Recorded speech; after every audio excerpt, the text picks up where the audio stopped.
નમસ્કાર મિત્રો, સ્વાગત છે તમારું આજની અનોખી વાર્તામાં।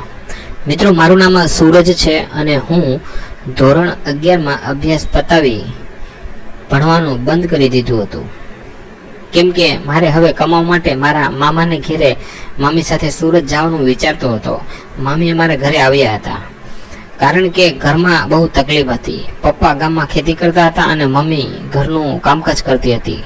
એટલે પછી મેં નક્કી કર્યું કે હવે હું કમાવા માટે બહાર જઈશ। પછી મેં મારી મામીને વાત કરી તો તે તૈયાર થયા, પણ તે કહેવા લાગ્યા, સૂરજ, તારા મમ્મી પપ્પાને તને મારી સાથે સુરત મોકલશે ખરા?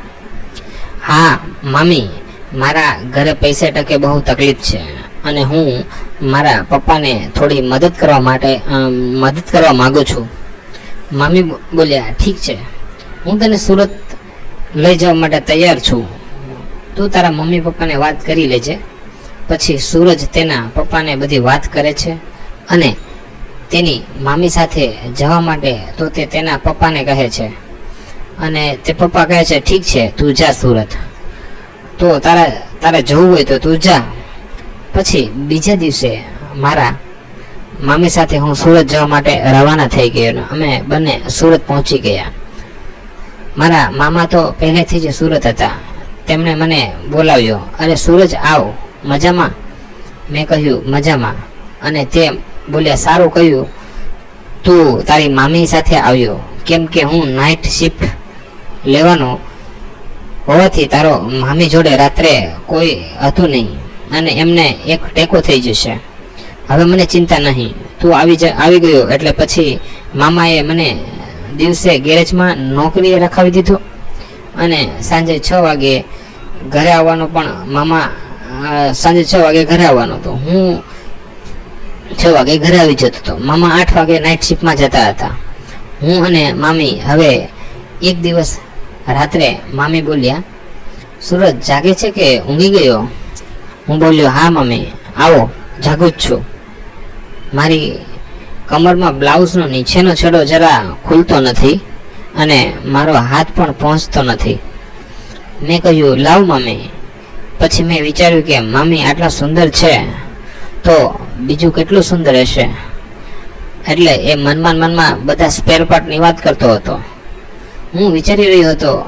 અને મામી બોલ્યા, ખુલી ગયો સૂરજ ખુલી ગયો। હા મામી, લો। પછી મામી સીધા તેના રૂમમાં જઈને તેમની 2 ઘીની થેલીઓ ઉપર મસાજ કરવા લાગ્યા। હું અચાનક ત્યાં ચાલ્યો ગયો તો તેમણે સાડી ઓઢી લીધી, પણ તેમાં થેલીઓ તો નજરે પડી ગઈ। હું આ થેલીઓ જોયા કરતો હતો। હું બોલ્યો, મારે પાણી જોઈએ છે। બાનું કાઢી પાછો મારા રૂમમાં આવી ગયો ને રાતભર નીંદર ન આવી। તેમના વિચારમાં સવાર થતાં ગેરેજમાં જતો રહ્યો અને સાંજે પાછો આવ્યો। મામીએ કહ્યું, જમી લે સૂરજ। હું તેમને જોઈ રહ્યો હતો। પછી જમી લીધા પછી મામી તેમના રૂમમાં ગીતો સાંભળતા હતા, એટલે હું ત્યાં ગયો અને કહ્યું, મામી, કોની યાદમાં આટલા દર્દભર્યા ગીતો સાંભળવા પડે છે? મામી હસી પડ્યા અને કહ્યું, કોઈ નહીં સૂરજ, તું એ તો શું બોલ્યો? વગર વિચારે નાના કંઈક તો વિચારો છો? તો નહીં, બીજું કંઈ નહીં, મામી ના પાડે છે, બસ તારી કસમ છોડ, તારે કોઈ છોકરી છે ધ્યાનમાં અથવા ગર્લફ્રેન્ડ છે સાથે અફેર? મામી, ના મામી, મારે નથી એવું કંઈ।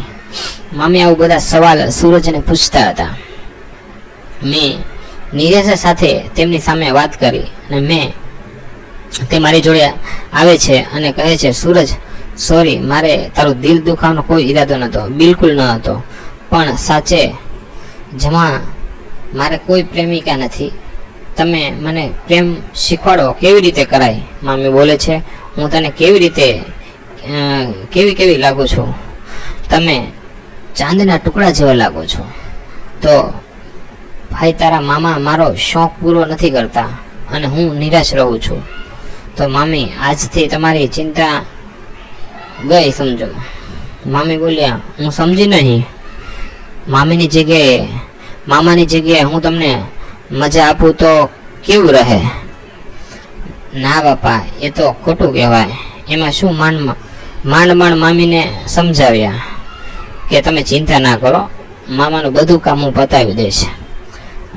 મને બધા ઇન્જેક્શન દેતા આવડે છે. આવું ભાણિયો છે મામીને કહે છે.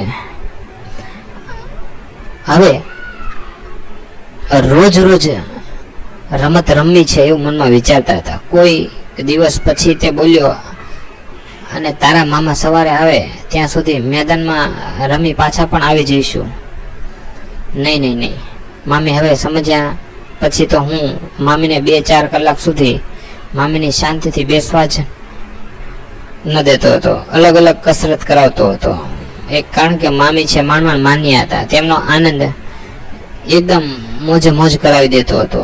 અને અમે એ જ મેદાનમાં જોરદાર મજા કરી. હવે મામીએ પણ મેદાનમાં આવી મારી સાથે આનંદ લેવો હતો. પણ આનંદમાં એક દિવસ સવાર થઈ જાય છે અને મામા આવી જાય છે. પછી તો શું વાત કરું. તે જોવા માટે તમારે આગળની વાર્તા છે ને બીજો ભાગ સાંભળવો પડશે. આગળની વાર્તાનો સાર એવો છે કે મામા આવે છે, આ બધું જોઈ જાય છે અને ભાણિયાભાઈને છે મામી સાથે જંગલીલિયા કરતા પકડાઈ જાય છે. એટલે એમને ઘરે પાછા મોકલી દે છે અને બંને વચ્ચે સમાધાન થઈ જાય છે. અને આવી રીતે ભાણિયો છે મામીને ખુશ કરતો હતો. વાર્તા સારી લાગી તો વિડીયો લાઈક કરી દેજો.